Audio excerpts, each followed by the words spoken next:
নমস্কাৰ AN television চাই থকাৰ বাবে ধন্যবাদ। ষ্টুডিঅ'ত মই আজফা বেগম বহুকেইটা গুৰুত্বপূৰ্ণ বাতৰিৰে আগবঢ়াইছোঁ আজিৰ প্ৰাইম নিউজ।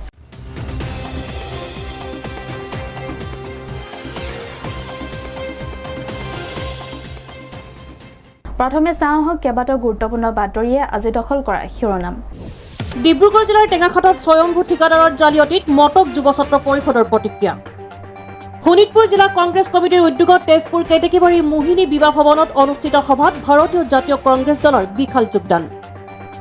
ভয়ংকৰ বানত তছনছ হৈ যোৱা শদিয়াৰ পৰা ধুবুৰীলৈকে সংহাৰী ৰূপ ধাৰণ কৰি সৰ্বচন্দ্ৰ কৰি যোৱাৰ পাছতো অসমৰ বান সমস্যাক লৈ গা লৰা নাই কেন্দ্ৰৰ। পুনৰ উপেক্ষিত হ'ল অসম কেন্দ্ৰীয় বাজেটত। মৰাণ টাউন মধ্য ইংৰাজী বিদ্যালয়ত বুধবাৰে উপস্থিত মন্ত্ৰী বিমল বৰা। এতিয়া বিতং বাতৰি। ডিব্ৰুগড় জিলাৰ টেঙাঘাট লোক নিৰ্মাণ বিভাগত স্বয়ম্ভূ ঠিকাদাৰৰ জালিয়াতিৰ সন্দৰ্ভত মটক যুৱ ছাত্ৰ পৰিষদৰ প্ৰতিক্ৰিয়া। ডিব্ৰুগড় জিলাৰ টেঙাখাট লোক নিৰ্মাণ বিভাগত চৰম দুৰ্নীতিৰ অভিযোগ উত্থাপন হৈছে। 2001-2002 বিত্তীয় বৰ্ষত ভুৱা ৱৰ্ক অৰ্ডাৰ প্ৰস্তুত কৰি চৰকাৰী ধন আত্মসাতৰ অভিসন্ধি ৰচনা কৰি কেইবা লাখ টকা সৰলুকি কৰাৰ অভিযোগ দীৰ্ঘদিনীয়া। অসম চৰকাৰৰ কেইবাটাও গুৰুত্বপূৰ্ণ বিভাগৰ একাংশ ঠিকাদাৰ আৰু বিষয়া কৰ্মচাৰীৰ এটা প্ৰভাৱশালী চক্ৰৰ বাবে হৈ পৰিছে সোণৰ কণী পৰা হাঁহৰ লেখীয়া। এই দুৰ্নীতিগ্ৰস্ত চক্ৰটোৱে এতিয়া বিজেপি চৰকাৰৰ আমোলতো ৰাজ্যত সক্ৰিয় হৈ থকা তথ্য পোহৰলৈ আহিছে। ভুৱা ৱৰ্ক অৰ্ডাৰ কৰি ভুৱা বিল প্ৰস্তুত কৰি বিভাগীয় বিষয়া কৰ্মচাৰীৰ ভুৱা চহী চিলমোহৰ ব্যৱহাৰ কৰি লোক নিৰ্মাণ বিভাগৰ লাখ লাখ টকা আত্মসাতৰ অভিসন্ধি ৰচনা কৰা তেনে এটা বৃহৎ চক্ৰ কংগ্ৰেছ চৰকাৰৰ দিনৰ পৰাই আজিৰ পৰ্যন্ত কৰি আহিছে। কাণ সাৰ নাই বিভাগীয় মন্ত্ৰী আমোলাৰ তথা বিভাগীয় কৰ্তৃপক্ষৰ। কাক মেনেজ কৰি চলিছে এই বিভাগসমূহ। বিভাগটোত 3জন ব্যক্তিৰ গোপন মিতিৰালিৰে টকা সৰলুকি কৰাৰ অভিযোগ উত্থাপিত হৈছে। সেই কথা বাতৰি কাকতত প্ৰকাশ পোৱাৰ পিছতেই সদৌ অসম মটক যুৱ ছাত্ৰ পৰিষদ ডিব্ৰুগড় জিলা সমিতিৰ সাধাৰণ সম্পাদক বিতুপন দুৱৰাই তীব্ৰ প্ৰতিক্ৰিয়া প্ৰকাশ কৰি কয় যে লোক নিৰ্মাণ বিভাগটো এতিয়া ক্ষীৰতী গাইত পৰিণত হৈছে। এই দুৰ্নীতিগ্ৰস্ত বিষয়া কৰ্মচাৰীক শীঘ্ৰেই কৰায়ত্ব কৰি শাস্তিমূলক ব্যৱস্থা ল'বলৈ দুৱৰাই চৰকাৰক আহ্বান জনায়। LBT ৰোডটো লাহোৱালৰ পৰা যিটো টিংৰাই চাৰিআলি হৈ বাওঁ চাইডে যিহেতু নেকি আপোনাৰ এইফালে তিনিচুকীয়া অভিমুখী যিটো ৰাস্তা, LBT ৰোডটো 2001 চনৰ বিত্তবৰ্ষ আৰু 1 আৰু 2 বিত্তীয় বৰ্ষত যিহেতু নেকি এই ৰাস্তাটো চেংচন হৈছিল আৰু তাত প্ৰদীপ কুমাৰ দাস নামৰ এজন ব্যক্তিয়ে ঠিকাদাৰে এই কামটো তেখেতলোকে কৰিছিল বুলি আজি দেখাইছে। কিন্তু আমি জানিব পাৰিছোঁ পেপাৰ পত্ৰই যিহেতু নেকি প্ৰকাশ পাইছে, সবিস্তাৰে প্ৰকাশ পাইছে, তাত স্পষ্টকৈ লিখা আছে তেখেতলোকৰ ভুৱা চিল মোহৰ ৰচিদ তেখেতলোকে ব্যৱহাৰ কৰি যিটো আমাৰ বিভাগ আছে PWD বিভাগ, এই বিভাগটোৰ পৰা উপসংমণ্ডলৰ যিহেতু নেকি টেঙাখাটত উপসংমণ্ডলৰ যিটো বিভাগ আছে সেই বিভাগটোৰ পৰা 2001 আৰু 2 বিত্তীয় বৰ্ষত যিহেতু নেকি তেখেতলোকে সেই যি ৰাস্তাটোৰ LBT যি ৰাস্তা আছিলে সেই ৰাস্তাটো তেখেতলোকে গোটেই ভুৱা চিল মোহৰ ব্যৱহাৰ কৰি সংবাদ মাধ্যমৰ পেপাৰত আচলতে সবিস্তাৰে প্ৰকাশ হৈছে যে তাত ভুৱা চিল মোহৰ মাৰি তেখেতলোকে এই ধনসমূহ এই বিভাগটোৰ পৰা মোকলাই নিবলৈ কেনেকৈ সক্ষম হ'ল, আমাৰ ইয়াত এতিয়া এটা ডাঙৰ প্ৰশ্ন হৈছে।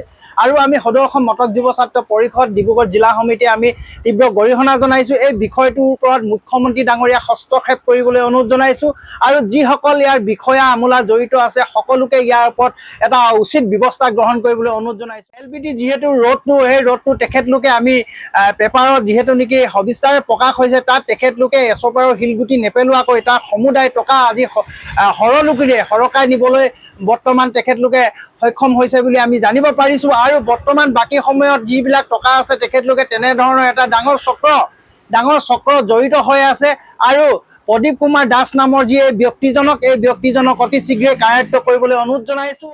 News desk AN television.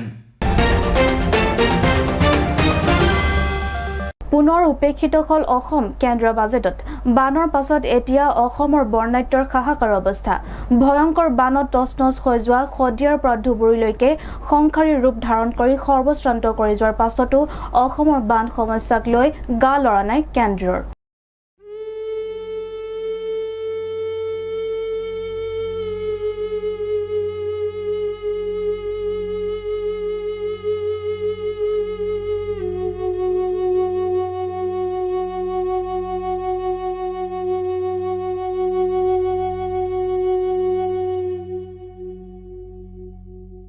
সপোনৰ ঘৰখনলৈ কেৱল সেমেকা চকুৰে চাই ৰোৱাৰ বাহিৰে আন কোনো উপায় নাই।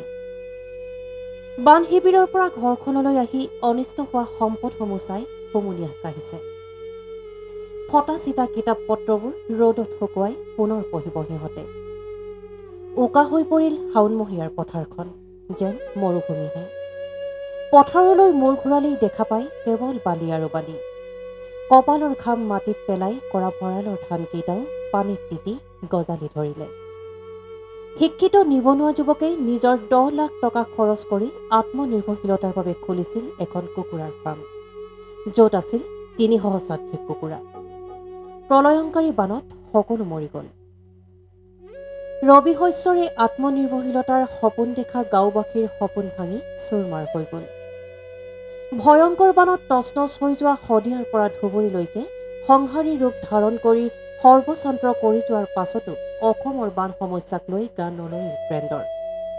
পুনৰ উপেক্ষিত হল অসম কেন্দ্ৰীয় বাজেটত। অসমৰ বানক ৰাষ্ট্ৰীয় সমস্যাৰূপে ঘোষণা কৰা দূৰৰে কথা, বানত সকলো তছনছ হোৱাৰ পিছতো গান নলৰিল কেন্দ্ৰৰ। বানৰ পাছত এতিয়া অসমৰ বৰ্ণাঢ্যৰ হাহাকাৰ অৱস্থা। দুখ দুৰ্দশাৰ কোলাই পাচিয়ে নধৰা হৈছে। ইয়াৰ পাছতো কেন্দ্ৰীয় বাজেটত অসমৰ বান যেন কোনো বান নহয়। আমি দেখুৱাম ডিব্ৰুগড়ৰ দৃশ্য, এয়া চাওক। বুঢ়ীদিহিঙৰ বানে সংহাৰী ৰূপ ধাৰণ কৰি কেনেদৰে ধ্বংসস্তূপত পৰিণত কৰি থৈ গ'ল। তছনছ হৈ গ'ল ইখনৰ পাছত সিখনকৈ গাঁও। এয়া ডিব্ৰুগড় পশ্চিম ৰাজহ চক্ৰৰ অন্তৰ্গত ভঙামূৰৰ দৃশ্য। বিভাগীয় জলসম্পদ বিভাগ আৰু ঠিকাদাৰৰ চৰম গাফিলতিৰ বাবেই তছনছ হৈ গ'ল প্ৰায় 5খনকৈ গাঁও। সেইদিনা আছিল জুলাই মাহৰ 1 তাৰিখ। কৃষিপ্ৰধান অঞ্চলটোৰ 5খনকৈ গাঁৱৰ ৰাইজৰ মূল ৰক্ষা কৱচ ভগামূৰৰ ৰিংবান্ধটো বুঢ়ীদিহিং নৈ বাঢ়নি পানীয়ে ভাঙি তৎক্ষণাত প্লাবিত কৰিলে সমগ্ৰ অঞ্চল। সৃষ্টি হ'লে হাহাকাৰ আৰু অভাৱনীয় পৰিৱেশৰ। উটুৱাই লৈ গ'ল ঘৰ বাৰী, পোহনীয়া জীৱ জন্তু। তছনছ কৰি থৈ গ'ল শাওণমহীয়া পথাৰখনত সেউজীয়াৰ সপোন দেখা চহা কৃষকসকলৰ হেঁপাহৰ কঠীয়াকেইডাল। এতিয়া পথাৰলৈ মূৰ ঘূৰালেই দেখা পায় কেৱল বালি আৰু বালি। উকা হৈ পৰিছে শাওণমহীয়াৰ পথাৰখন, যেন মৰুভূমি। কপালৰ ঘাম মাটিত পেলাই কৰা ভঁৰালৰ ধানকেইটাও পানীত তিতি অনিষ্ট হ'ল। পানী হৈ থকাৰ সময়ত খোৱাং সমষ্টিৰ বিধায়ক চক্ৰধৰ গগৈয়ে সেই স্থান পৰিদৰ্শন কৰিছিল যদিও এটা পানীৰ বটল, মম এডাল আৰু এপেকেট বিস্কুট দি সামৰিলে দায়িত্ব। এতিয়া নিথৰুৱা কৃষকসকলক চৰকাৰে কিছু উপকৃত কৰি দিব বুলি আশা কৰি আছে এইসকল কৃষকে। এটা 88 হৈছিলে, সেইটো হোৱাতকৈ এই 2015 চনত এটা পানী হৈছিলে বানপানী বহাগ মাহত। সেইটো পানীটো বহুত লোকচান হ'ল। সেইটোতকৈ এইটো বেছি ডাঙৰ পানী হ'ল। এইটো বহুত ধান এতিয়া ভঁৰাল তিতি গ'ল। মোৰে ভঁৰালটো 3 ফুটমান ওখ তিতি গ'লে টকা চুইছিলেগৈ পানীৰ কাৰণে। আৰু 1 ইঞ্চি পানী বহাটো ভঁৰালো ডুবে আৰু। তাৰপৰা এইবোৰ কঠীয়াও পাৰিছিলোঁ বহুত, কঠীয়াখিনিও লোকচান হ'ল, ৰুবলৈ নাপালোঁ। এতিয়া পথাৰলৈ চালে আমাৰ মনটো বেয়াই লাগে। বাৰী ঘৰতো নাই, শাক পাচলি একো নাই, কলগছ পৰ্যন্ত মৰি গ'ল। নেমু আছিলে, ফল আছিলে, এইবোৰ বহুত লোকচান হ'ল। চৰকাৰ মানে সেই বিধায়ক আহিছিলে, আহি পিনে অকল পানী বটল এটা, মম এডাল, ধূপ দুপেটি, তাৰপৰা চাউল তাউল এইবোৰ দাইল চাইল একো নাই দিয়া, অকল সেইবিলাক বিস্কুট এপেটি। এই চক্ৰ গগৈ আহিছিলে সমষ্টি। তাৰপৰা আমি এতিয়া সাংসদ এতিয়া আমিয়ে জিকাই পঠিয়ালোঁ সৰ্বানন্দ সোণোৱালক। সৰ্বানন্দ সোণোৱালে আমাৰ ইয়াত আজিলৈকে পদাৰ্পণ কৰিবলৈ অহা নাই। তেওঁ আহিব লাগিছিলে, চাব লাগিছিলে ৰাইজৰ এই দুৰ্দশা। আমি তেওঁ জিকালোঁ। আমাৰ মৰাণ সমষ্টিটোৱে বেছি পাই গৈছে। চৰকাৰৰ অৱহেলাৰ কাৰণে আমাৰ এতিয়া ইমান এনেকুৱা অৱস্থা হ'ল। পানী হৈ যোৱাৰ লগত আমাৰ ইমান খাবলৈ আমাক খাবলৈ ইমান নাটনি হৈছে। ধৰক পিন্ধিবলৈ খেতি পথাৰ বোলো অনিষ্ট কোনো সীমা নাই, চব সম্পূৰ্ণ শেষ কৰি দিলে। প্ৰায় আমাৰ এইডোখৰ 4,000 বিঘাতকৈ অধিক মাটি আছে। সকলোখিনি মাটি আমাৰ ধৰক যিসকলে খেতি কৰিবৰ কাৰণে পদক্ষেপ লৈছিলে সকলো চব বানে শেষ কৰি নিলে। গৰু ছাগলী হাঁহ কুকুৰা আপোনাৰ ভঁৰালৰ ধান, কাপোৰ কানি সমস্ত যি আছিলে চব তিতি গ'ল। তিতি যোৱাৰ পিছত এতিয়া লেপ তুলিবিলাকতো শুকুৱাব নোৱাৰে, চব পেলাই দিয়া হৈছে। ঘৰৰ আপোনাৰ খাবলৈ, গধূলি খাবলৈ ধৰক যিকেইটা চাউল আছিলে সেই চাউলকেইটাও পানীয়ে শেষ কৰি নিছে, তিতি গৈছিল এতিয়া ল'ৰা ছোৱালীবিলাক এতিয়া আমাৰ চৰকাৰক এইটো অনুৰোধ কৰিছোঁ যে আমাক যিবিলাক আমাক মানে ধৰক আমাৰ লোকচান হ'ল সেইসকলকো আমাৰ চৰকাৰে অলপ হ'লেও ক্ষতিপূৰণ কৰি দিলে আমাক ভাল হ'ব মানে। বৰ্তমান এনেকুৱা হৈ আছে বৰালৰ ধানসমূহ যিহেতু উটি গুচি গ'ল, তাৰপিছতে এতিয়া সাঁচতীয়াভাৱে যি মানে আগত আছিল বা ধৰক বানপানী অহাৰ আগত হয়তো ধান বনাই থৈছিলে বা সেই চাউলখিনি বৰ্তমান যদি কোনোৱে সঞ্চয় কৰি ৰাখিছে বা ভাল নিৰাপদ জেগাত ৰাখিছে, গতিকে তেওঁলোকে সেয়া বৰ্তমানলৈকে খাই আছে। তাৰপিছত শেষ হোৱাৰ পিছত এই প্ৰশ্নটোৰ উত্তৰ আচলতে কোনে দিব খেতিয়কসকলক, যে আমি দায়িত্ব ল'ম বুলি চৰকাৰে জানো ক'ব? গতিকে সেই তেনেকুৱা ধৰণৰ সমস্যাবিলাক এতিয়া আমাৰ খেতিয়কসকলে সন্মুখীন হ'বলগীয়া হৈছে। এতিয়া আমি চৰকাৰ পক্ষক আহ্বান জনাম যে যিসকলৰ ভঁৰালৰ ধানসমূহ গুচি গ'ল তেওঁলোকক মানে কিবা এটা ব্যৱস্থা কৰি দিয়ে নেকি, যে ধৰক এতিয়া আমাৰ কণ্ট্ৰলৰ চাউল পায় বা সেই চাউল মানে মানুহটোৱে প্ৰতি 5 কেজিকৈ পায়, গতিকে 5 কেজি চাউল এজন মানুহে এমাহত জানো খাই জীয়াই থাকিব পাৰিব? গতিকে চৰকাৰী পক্ষই যদি পাৰে তেওঁলোকে এই নিথৰুৱা কৃষকসকলক কিছু উপকৃত কৰি দিব বুলি আমি আশাবাদী। গতিকে ইয়াৰ পিছতো যদি নিদিয়ে ৰাইজে ৰজা, গতিকে ৰাইজে তেওঁলোকে নিৰ্বাচনৰ সময়ত তেওঁলোকে মন্ত্ৰী বিধায়কসমূহক মানে ফলাফল তেওঁলোকে এতিয়াৰ যি দুখ সেই দুখসমূহ তেতিয়া তেওঁলোকক দিয়াৰ মানে চিন্তা কৰিব। সপোনৰ ঘৰখন উটুৱাই ধ্বংসস্তূপত পৰিণত হোৱা ঘৰখনলৈ সেমেকা চকুৰে চাই ৰৈছে এইজন বৃদ্ধই। অন্যহাতে ছাত্ৰ ছাত্ৰীসকলৰ সকলো কিতাপ বহি টিপি অনিষ্ট কৰিলে বলীয়া বানে। বান শিবিৰৰ পৰা ঘৰলৈ অহাৰ পিছত বানে অনিষ্ট কৰা পাঠ্যপুথিসমূহ এনেদৰে বিচাৰি হাবাথুৰি খোৱা হৃদয় বিদাৰক দৃশ্য দেখি আপোনাৰো বুকু কঁপিব। ফটা চিটা কিতাপসমূহকে ৰ'দত শুকুৱাই পুনৰ পঢ়িব সিহঁতৰো এটাই চিন্তা, চকুৰ সন্মুখতে ঘৰৰ সকলো সম্পদ বানে উটুৱাই নিয়াৰ পিছত কিতাপ কিনিবলৈও পিতৃৰ হাতত নাই ধন। এতিয়া অন্য বন্ধুৰ পৰা কিতাপ আনি পঢ়িবলগীয়া হৈছে। কিতাপ চিতাপ চব তিতি গ'ল, কাপোৰ কানি চব তিতি গ'ল। বানপানী হোৱা এতিয়া কিতাপ চিতাপ একো নাই পঢ়িবলৈ, ফটা চিটা কিতাপ সেইবোৰকে শুকুৱাই পঢ়িবলগীয়া আছে। লগৰ ল'ৰা ছোৱালী বা আনিব লাগিব কিতাপ পঢ়িবলৈ। উপায় নাই আৰু গোটেই ফটা চিটা ৰ'দত শুকাই সেনেকে পঢ়িবলগীয়া হৈছে। মই ক্লাছ 9ত পঢ়োঁ। মোৰ ভাগৰ চব কিতাপ পত্ৰ এতিয়া পানী বাৰিষাত তিতি কিনে পঢ়াত অসুবিধা হৈছে। এতিয়া মোৰ পঢ়া শুনা অসুবিধা হোৱাৰ বাবে কিতাপ পত্ৰ কিনিবলৈ পইচা নাই, কিতাপ নাই, এনেকৈ পঢ়ি এতিয়া পঢ়া নাই। গৰম বন্ধ হৈছে যে স্কুল খুলিলে পঢ়িম, বেলেগৰ পৰা লৈ পঢ়িবলগীয়া হৈছে। স্কুল খুলিব এতিয়া, বেছি দিন নাই আৰু। পিছত সেনেকৈ পঢ়িব লাগিব আৰু বেলেগ পুৰণা কিতাপ লৈ কিনে। হেমন্ত গোহাঁই নামৰ এইজন শিক্ষিত নিবনুৱা যুৱকে নিজৰ 10 লাখ টকা খৰচ কৰি আত্মনিৰ্ভৰশীলতাৰ বাবে খুলিছিল এখন কুকুৰাৰ ফাৰ্ম, য'ত আছিল 300 সহস্ৰাধিক কুকুৰা। প্ৰলয়ংকাৰী বানত সকলো মৰি গ'ল কুকুৰা। ইয়াৰ পিছতেই মনত আশা কৰি আছিল ইয়াৰ এটা উচিত ক্ষতিপূৰণ পোৱাৰ। এই সন্দৰ্ভত ডিব্ৰুগড় জিলা পশু চিকিৎসা বিষয়াক ঘটনাটো অৱগত কৰাত চন্দ্ৰ পেগু নামৰ বৰবৰুৱা খণ্ড পশু চিকিৎসা বিষয়াগৰাকীক দায়িত্ব দিছিল তদন্ত কৰিবলৈ। চন্দ্ৰ পেগুৱে সেই স্থান পৰিদৰ্শন কৰাৰ পিছত বিভাগীয় কৰ্তৃপক্ষক সেই ক্ষতিগ্ৰস্তৰ প্ৰতিবেদন দাখিল নকৰাৰ অভিযোগ উত্থাপিত কৰিছে যুৱকজনে, যাৰ ফলত এতিয়া আত্মনিৰ্ভৰশীলতাৰ সপোন ভাঙি চুৰমাৰ হ'ল এইজন নিবনুৱা যুৱকৰ। এটা সত্য ঘটনাৰ ৰিপৰ্ট বিষয়াজনে কিয় দাখিল নকৰিলে প্ৰশ্ন উত্থাপিত কৰিছে যুৱকজনে। এতিয়া বৰবৰুৱা খণ্ড পশু চিকিৎসালয়ৰ বিষয়া চন্দ্ৰ পেগুৰ বিৰুদ্ধে উচিত তদন্ত কৰিবলৈ আহ্বান জনাইছে বিভাগীয় কৰ্তৃপক্ষক। বিভাগীয় কৰ্তৃপক্ষক মই জনাইছিলোঁ, ডিষ্ট্ৰিক্ট ভেটেনেৰীত জনাইছিলোঁ মোৰ ফাৰ্ম যে উটি গৈছিলে। তেতিয়া ডিষ্ট্ৰিক্ট ভেটেনেৰী ক'লে যে তেওঁলোকৰ ব্লক পৰ্যায়ৰ বা খণ্ড পৰ্যায়ৰ মানুহ থাকে, তেওঁলোকে ছাৰ্ভে কৰিব। কিন্তু আমাৰ ইয়াত ছাৰ্ভে কৰিলেহি, বৰবৰুৱা ব্লক পৰে আমাৰ, বৰবৰুৱা খণ্ড চিকিৎসক আপোনাৰ চন্দ্ৰ পেগু আহিছিলে। চন্দ্ৰ পেগুৱে জাষ্ট চাই কিন্তু বিভাগীয় কৰ্তৃপক্ষক যে তেওঁৰ ৰিপৰ্টটো ছাবমিট কৰিবলৈ সেইটো নকৰিলে। কি গাফিলাতিত বা কিহৰ কাৰণে ছাবমিট নকৰিলে সেইটো তেওঁহে জানিব। মই তেওঁক সুধিলত বোলে তেওঁ কৈছে যে দি একো লাভ নাই, কিন্তু মই সেইটো নাজানো। তেওঁ নিজকে শ্ৰেষ্ঠ বুলিয়ে ভাবে নেকি নাজানো, কিন্তু ডিষ্ট্ৰিক্ট ভেটেনেৰী DVO ছাৰকো মানে নে নামানে মোৰ অকণমান কেতিয়াবা সন্দেহ হয়। তেওঁ নিজকে মানে DVOতকৈ ওপৰ বুলি ভাবে চাগে। চন্দ্ৰ পেগু, বৰবৰুৱা খণ্ড পশু খণ্ড প্ৰাথমিক হেৰিয়ৰ চিকিৎসক হয়। আপুনি সুধিছিলে নাই তেওঁক? তেওঁক মই ৰিপৰ্টটো বিচাৰিলোঁ, লাষ্টত গৈ কিনে লিখিত ৰিপৰ্ট এটা বিচাৰিলোঁ, সেই ৰিপৰ্টটো দিবলৈও তেওঁ মানে মন কৰা নাই। লাষ্টত গৈ কিনে মোক সপ্তাহ দিন মানে দৌৰাই লাষ্টত গৈ কিনে ৰিপৰ্ট এটা লিখি মেলি দিলে যেনে তেনে। ৰিপৰ্টটোত মানে 30,000 বুলি নাই দিয়া, 2200 মান বুলি দিছে, কিন্তু তেওঁৰ ৰিপৰ্টটো অকণমান সন্দেহজনক। মই মানে তেওঁ মানে কি কাৰণে মানে ধৰি লওক ৰিপৰ্টটো দিবলৈ তেওঁ মানে কুণ্ঠাবোধ কৰিছে, মই সেইটো কাৰণে অকণমান মানে সন্দেহ হৈছে।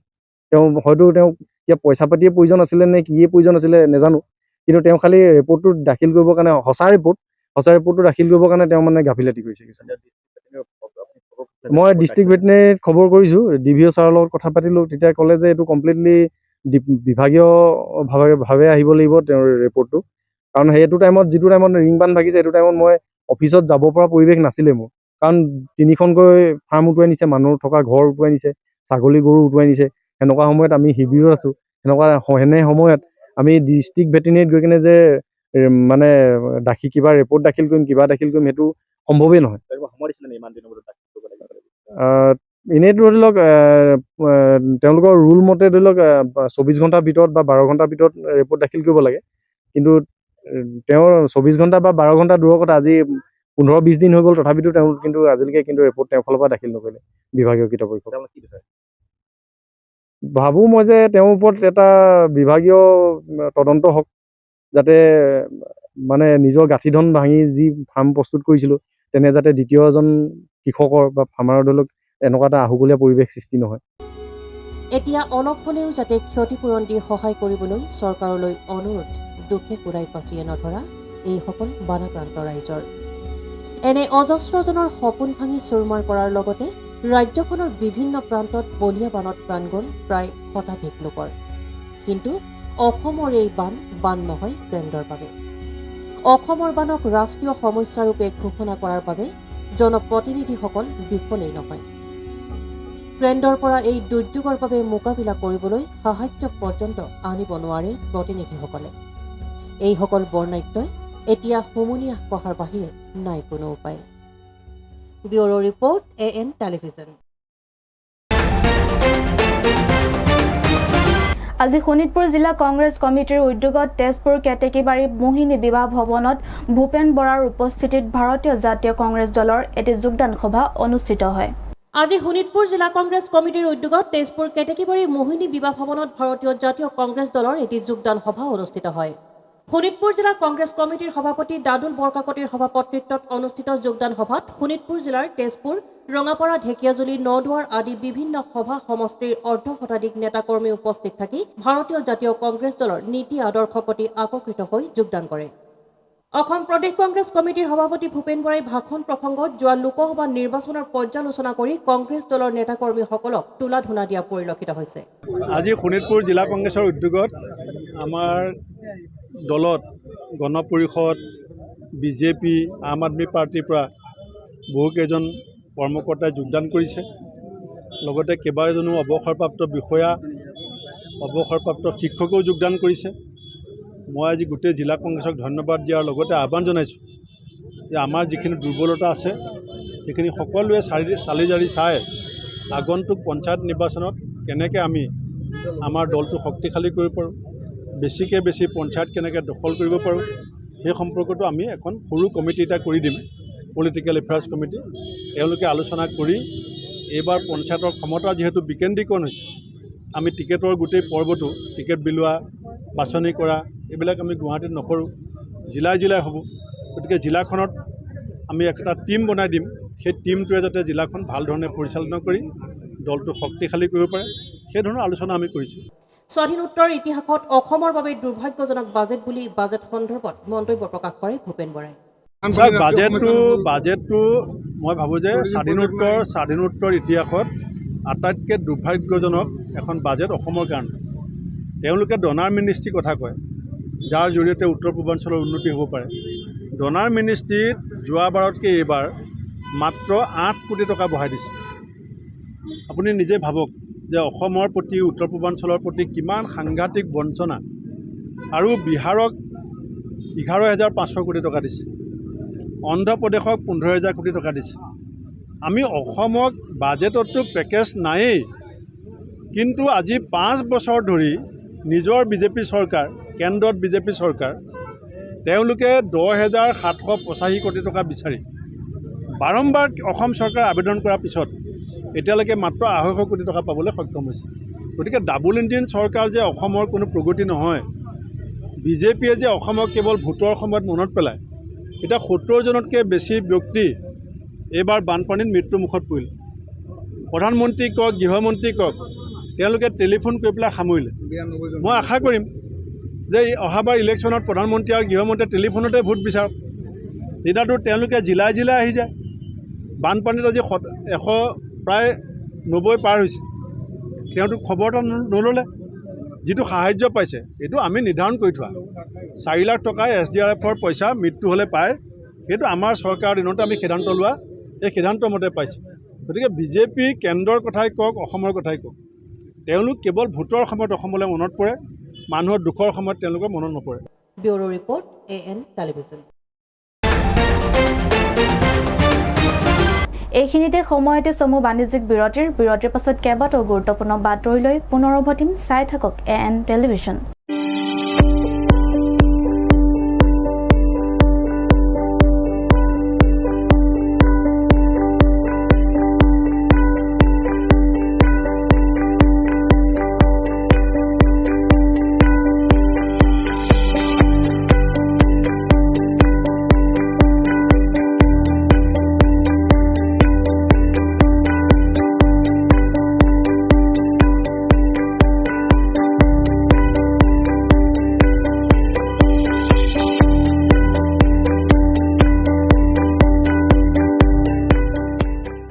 বিৰতিৰ পাছত উভতি আহিছো পুনৰ বাতৰিৰ মাজলৈ। বুধবাৰে বাক্সা জিলা আয়ুক্তৰ কাৰ্যালয় সভাকক্ষত এক গুৰুত্বপূৰ্ণ বৈঠকত মিলিত হয় অসমৰ ৰাজ্যপাল গোলাপচান্দ কাটাৰিয়া। বাক্সা জিলা আয়ুক্তৰ কাৰ্যালয় সভাকক্ষত বুধবাৰে এক গুৰুত্বপূৰ্ণ বৈঠকত মিলিত হয় অসমৰ ৰাজ্যপাল গোলাপচান্দ কাটাৰিয়া। জিলাখনৰ চৰকাৰী বিভাগৰ মুৰব্বীসকলৰ পৰা উন্নয়ন, সুবিধা অসুবিধা আৰু কেন্দ্ৰীয় আঁচনিৰ খাতিয়ান লয় ৰাজ্যপালগৰাকীয়ে। বৈঠকৰ পাছত সাংবাদিকৰ আগত মন্তব্য কৰি ৰাজ্যপালগৰাকীয়ে ৰাজ্যৰ স্বাস্থ্য আৰু শিক্ষা খণ্ডৰ পূৰ্বতকৈ উন্নয়ন হোৱাৰ কথা সদৰি কৰে।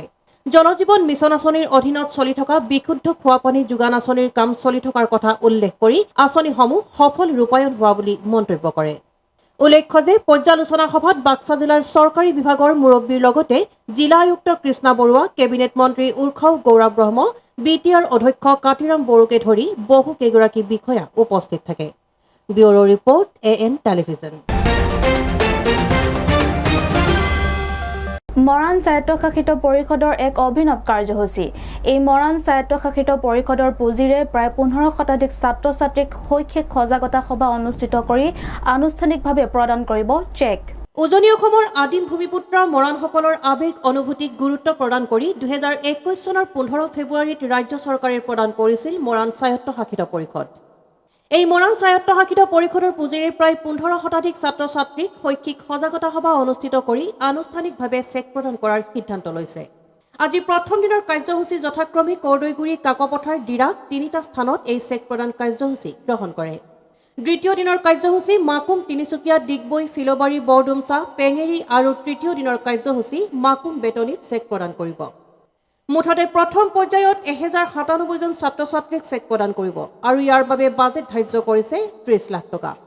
আজি প্ৰথম অনুষ্ঠানটোত উপস্থিত থাকে মৰাণ স্বায়ত্তশাসিত পৰিষদৰ মুখ্য কাৰ্যবাহী সদস্য অৰুণজ্যোতি মৰাণ, শিক্ষা বিভাগৰ কাৰ্যবাহী সদস্য সোমেশ্বৰ মৰাণ, উপাধ্যক্ষ তৰুণ মাধৱ মৰাণ, হস্ততাঁত বিভাগৰ সদস্যা হেমা বৰুৱা মৰাণ, কাৰ্যবাহী সদস্য শান্তনু মৰাণ আৰু অজিত বৰুৱাই।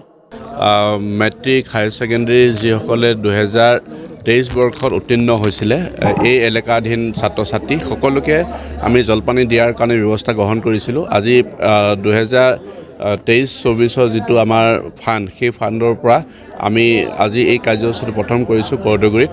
আৰু এই বছৰ প্ৰথম ফেজত 1097গৰাকী ছাত্ৰ ছাত্ৰীক আমি এই জলপানী প্ৰদান কৰিম। দ্বিতীয় কিস্তিত আমি চেষ্টা কৰিম যাতে আৰু কিছু যিখিনি থাকি গৈছে তেওঁলোককো আমি দিয়াৰ কাৰণে প্ৰচেষ্টা চলাম। আৰু বিশেষভাৱে অট'নমাছ কাউন্সিলখনৰ ক্ষেত্ৰত ইতিমধ্যে আমি ৰাইজক অৱগত কৰিব বিচাৰিছোঁ যে মৰাণ অট'নমাছ কাউন্সিলখন খুব চালুকীয়া অৱস্থাত আছে। চৰকাৰে ইতিমধ্যে প্ৰদান কৰিছে আৰু এইখনক শক্তিশালী কৰিবৰ কাৰণে চৰকাৰে ইতিমধ্যে যাৱতীয় ব্যৱস্থা গ্ৰহণ কৰিবৰ কাৰণে পদক্ষেপ লৈছে আৰু এই সকলোখিনি ক্ষেত্ৰত মই বিশেষভাৱে এই যিবিলাক মৰাণ স্বায়ত্তশাসিত পৰিষদৰ অন্তৰ্গত গাঁও হ'ব মৰাণ জনগোষ্ঠীৰ লগতে অন্যান্য জাতি জনগোষ্ঠী সকলোৱে সহযোগিতা কৰি যাতে ইয়াৰ পৰা সৰ্বোচ্চ সুবিধা ৰাইজে লাভ কৰিব পাৰে তাৰ কাৰণে মই সকলোকে সহায় সহযোগিতা আগবঢ়াবৰ কাৰণে অনুৰোধ জনাইছোঁ। কিমান টকা আহিলে আপোনালোকৰ 2024 চনত? ইতিমধ্যে 2023-24 কাৰণে 2 কোটি টকা চৰকাৰে ফাণ্ড দিছে আৰু এই 2 কোটি টকাৰ পৰা আঁচনি আমি প্ৰথম এডুকেশ্যনৰ আঁচনিতে আমি কৰিছোঁ আৰু অন্যান্য বিভাগবিলাকতো আঁচনি আছে এইবিলাকো নিশ্চিতভাৱে আমি কিছুদিনৰ পাছৰ পৰা কাম আৰম্ভ কৰিম। আমি প্ৰায় 1250 ল'ৰা ছোৱালীক 1242টা ল'ৰা ছোৱালীক আমি উচ্চ আৰু উচ্চতৰ মাধ্যমিকত উত্তীৰ্ণ ছাত্ৰ ছাত্ৰীক একালীনভাৱে আৰ্থিক সাহায্য আগবঢ়াইছিলোঁ আৰু 2023 চনতো আমি প্ৰায় 30 লাখ টকাৰ এই উচ্চ আৰু উচ্চতৰ মাধ্যমিক উত্তীৰ্ণ ছাত্ৰ ছাত্ৰীক আমি একালীন আৰ্থিক সাহায্য আগবঢ়াইছোঁ আৰু তাৰ বাবে আজিৰ তাৰিখৰ পৰা আজি এই 25 তাৰিখৰ পৰা আমি 7খন সভা অনুষ্ঠিত কৰি ছাত্ৰ ছাত্ৰীৰ মাজত চাক বিতৰণ কৰিম আৰু শৈক্ষিক সজাগতা সভা অনুষ্ঠিত হ'ব আৰু তাৰ বাবে প্ৰথমখন আজি এই সভা তালাব কদুগুৰি অঞ্চলৰ এই কদুগুৰি উচ্চ মাধ্যমিক বিদ্যালয়ৰ খেলপথাৰত অনুষ্ঠিত হৈ আছে আৰু এই মুহূৰ্তত আমি প্ৰায় এই অঞ্চলৰ প্ৰায় 150 পৰা 200 ল'ৰা ছোৱালীক আজি তাৰিখত আমি চেক বিতৰণ কৰিম আৰু তেওঁলোকৰ মাজত ইতিমধ্যে এতিয়া শৈক্ষিক সজাগতা সভা চলি আছে এই থলতে আৰু পৰৱৰ্তী পৰ্যায়ত আমি কাকপথাৰ তাৰপাছতে ডিৰাক হুঞ্জান আৰু কাইলৈ আকৌ 3খন হ'ব আৰু পৰহিলে এখন হৈ আমাৰ এই চেক বিতৰণ আৰু শৈক্ষিক সজাগতা সভা সামৰণি মাৰিম। Bureau report AN television. Lumding rail ষ্টেচনত উজনিমূৰীয়া ধনীপলু এক্সপ্ৰেছ ট্ৰেইনৰ পৰা RPFৰ CPDS দলে ড্ৰাগছসহ আটক কৰে 3জন সৰবৰাহকাৰীক।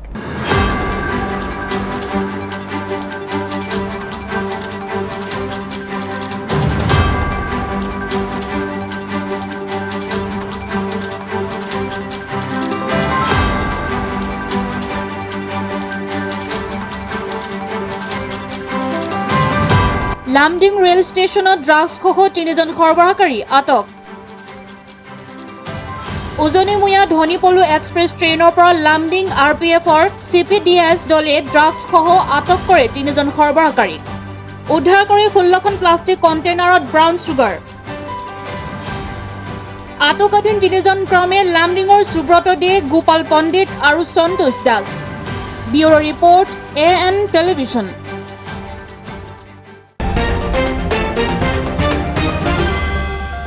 এইখিনিতে সময়তে পুনৰ চমু বাণিজ্যিক বিৰতিৰ পাছত কেইবাটাও গুৰুত্বপূৰ্ণ বাতৰিলৈ পুনৰ উভতিম। চাই থাকক AN টেলিভিজন।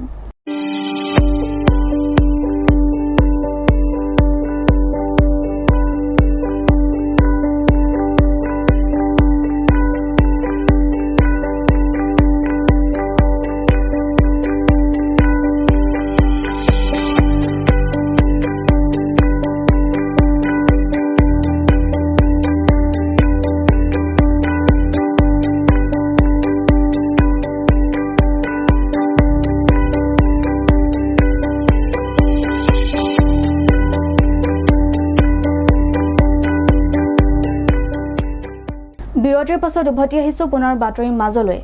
নগাঁও জিলাৰ কচুৱা আৰক্ষীয়ে ড্ৰাগছৰ বিৰুদ্ধে অব্যাহত ৰাখিছে তীব্ৰ অভিযান।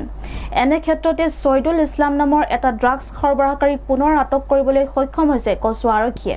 কচুৱাত ড্ৰাগছ সৰবৰাহকাৰীক গ্ৰেপ্তাৰ কচুৱা আৰক্ষী। নগাঁও জিলাৰ কচুৱা আৰক্ষীয়ে ড্ৰাগছৰ বিৰুদ্ধে অব্যাহত ৰাখিছে তীব্ৰ অভিযান। কচুৱা থানাৰ SI লক্ষ্যজ্যোতি গগৈৰ নেতৃত্বত আৰু গাঁওৰক্ষী বাহিনীৰ সহযোগত কচুৱাৰ হাতীখুটিৰ পৰা এজন ড্ৰাগছ সৰবৰাহকাৰীক আটক কৰিবলৈ সক্ষম হয়। গোপন সূত্ৰৰ ভিত্তিত অভিযান চলাই ছাইদুল ইছলাম নামৰ এটা ড্ৰাগছ সৰবৰাহকাৰীক হাতেলোতে আটক কৰে কচুৱা আৰক্ষীয়ে।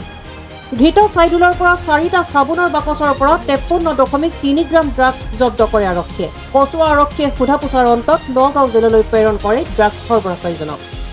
Bureau report AN television. বুধবাৰে মৰাণ টাউন মধ্য ইংৰাজী বিদ্যালয়ত উপস্থিত মন্ত্ৰী বিমল বৰা তেওঁৰ পৰিকল্পনা মৰাণ অভয়পৰীয়া বঙালী গাঁওখনি এখন আদৰ্শ গাঁও হিচাপে নিৰ্মাণ কৰি তোলা। টিংখাং সমষ্টিৰ অন্তৰ্গত মৰাণ অভয়পুৰীয়া বঙালী গাঁওখনি আদৰ্শ গাঁও হিচাপে নিৰ্মাণ কৰাৰ পৰিকল্পনা গ্ৰহণ কৰিছে মন্ত্ৰী বিমল বৰাই, যাৰ বাবে গাঁওখনত বিশেষ তৎপৰতা গ্ৰহণ কৰিছে মন্ত্ৰীগৰাকীয়ে। বুধবাৰে নিশা গাঁওখনত অৱস্থিত মৰাণ টাউন মধ্য ইংৰাজী বিদ্যালয়খনি পৰিদৰ্শন কৰে মন্ত্ৰীগৰাকীয়ে। বিদ্যালয়খনৰ আন্তঃগাঁথনিৰ বাবে 25 লাখ টকা অনুদান আগবঢ়োৱা হ'ব বুলি জানিবলৈ দিয়ে মন্ত্ৰীগৰাকীয়ে। মন্ত্ৰীগৰাকীৰ পৰিদৰ্শনৰ সময়ছোৱাত বিদ্যালয়খনৰ শিক্ষক শিক্ষয়িত্ৰী, স্থানীয় ৰাইজ আৰু দলীয় কৰ্মকৰ্তাসকল উপস্থিত থাকে। চৰকাৰৰ তৰফৰ পৰা এখন আদৰ্শ গাঁও নামৰ এখন স্কিম আছে আৰু সেই স্কিমখনত সেই গাঁওখনত অৱস্থিত চৰকাৰৰ বিভিন্ন ধৰণৰ যিসমূহ ইনফ্ৰাষ্ট্ৰাকচাৰ আছে সেই ইনফ্ৰাষ্ট্ৰাকচাৰসমূহ আমি নিৰ্মাণ কৰিব লাগে আৰু এইকাৰণে আমাৰ সমষ্টিৰ অভয়পুৰীয়া বঙালী গাঁওখনক আদৰ্শ গাঁও হিচাপে লৈ কিছু কাম কৰিবৰ কাৰণে আমি প্ৰয়াস কৰিছোঁ আৰু সেইকাৰণে অভয়পুৰীয়া গাঁৱত অৱস্থিত মৰাণ টাউন মধ্য ইংৰাজী বিদ্যালয় এই বিদ্যালয়খনৰ আন্তঃগাঁথনি কিছু মেৰামতিৰ প্ৰয়োজন আছিলে। ছাত্ৰ ছাত্ৰীসকলে শিক্ষা গ্ৰহণ কৰাৰ ক্ষেত্ৰত অলপ অসুবিধাৰ সন্মুখীন হৈ আছিলে, সেইকাৰণে আমি 25 লাখ টকাৰ এটা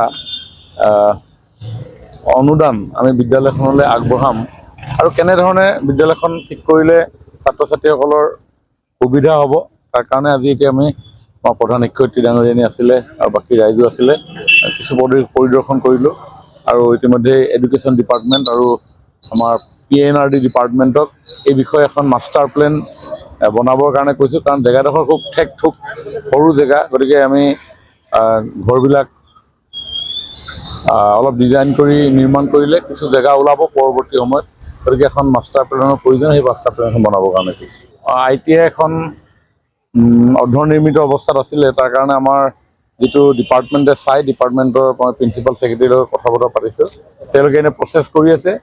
এজন কণ্ট্ৰেক্টৰে কামখিনি নকৰাৰ কাৰণে কাম হৈ উঠা নাই, গতিকে তেওঁক টাৰ্মিনেট কৰিব আৰু টাৰ্মিনেট কৰিবৰ কাৰণে কিছু সময়ৰ আৱশ্যক হয়, নটিচ প্ৰদান কৰিব লাগে, এই প্ৰক্ৰিয়া চলি আছে আৰু সময় সীমা শেষ হ'লেই তেওঁক টাৰ্মিনেট কৰি নতুনকৈ ITI এখনৰ টেণ্ডাৰ কৰি আমি কাম কৰিব পাৰিম। দ্বিতীয়তে যিখন বজাৰ NLCPৰ এটা ফাণ্ড আছিলে, কিন্তু স্থানীয় ব্যৱসায়ীসকলৰ কিছু সুদুৱনি টকাৰ পৰিপ্ৰেক্ষিতত সেই ফাণ্ডটো ইউটিলাইজ কৰিব নোৱাৰিলে বুলি মই গম পাইছোঁ। মৰাণ টাউনৰ যিখন ডেইলী বজাৰখন যদি উন্নীত কৰিব লাগে, প্ৰথম কথা হ'ল তাত থকা ব্যৱসায়ীসকলে প্ৰথম মন মেলিব লাগিব। আগতে চৰকাৰে অনুমোদন দিছিলে, কিন্তু তাৰ ব্যৱসায়ীসকলৰ মনৰ সুদুৱনি কিছুমান প্ৰশ্ন থকাৰ কাৰণে এটা আমি ইমপ্লিমেণ্ট কৰিব নোৱাৰিলে বুলি মই জানো। গতিকে এতিয়া যদি মৰাণ ডেইলী বজাৰখন ডেভেলপ কৰিব লাগে, প্ৰথমে উদ্যোগ গ্ৰহণ কৰিব লাগিব তাৰ ব্যৱসায়ীসকলে, আৰু তাৰ ব্যৱসায়ীসকলে যদি কয় যে মৰাণ ডেইলী বজাৰখন ডেভেলপ কৰিব লাগে, তাত তেখেতসকলৰ সহযোগিতা থাকিব, তেতিয়া ডেফিনেটলি চৰকাৰে তাত ফাণ্ড ইউজ কৰি এখন ধুনীয়া মাৰ্কেট আমি নিৰ্মাণ কৰিব পাৰিম। Bureau report AN television. আজিৰ শেষৰটো বাতৰি। RK এণ্টাৰটেইনমেণ্টে গ্ৰীষ্মকালীন বন্ধৰ সময়ছোৱাত যুৱ চাম তথা কণমানিসকলৰ বাবে অনুষ্ঠিত কৰি যোৱা বিভিন্ন প্ৰতিযোগিতামূলক কাৰ্যসূচীৰ বঁটা বিতৰণৰ অনুষ্ঠান আজি ইনচুৰিয়াৰ প্ৰেক্ষাগৃহত অনুষ্ঠিত কৰা হয়।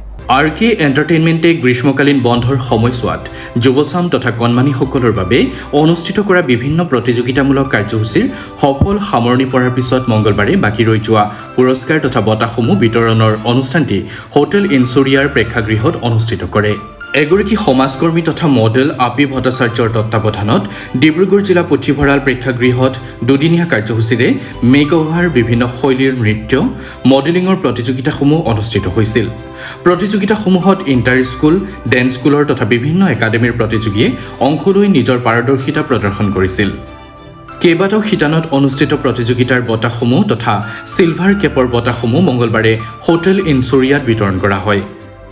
উক্ত বঁটা বিতৰণী অনুষ্ঠানত উপস্থিত থাকি চিফু নিৰ্মলকান্তি চিলে RK এণ্টাৰটেইনমেণ্টৰ লগতে আপি ভট্টাচাৰ্যক এনেধৰণৰ প্ৰতিভা বিকাশৰ অনুষ্ঠান অনুষ্ঠিত কৰাৰ বাবে ধন্যবাদ জ্ঞাপন কৰে।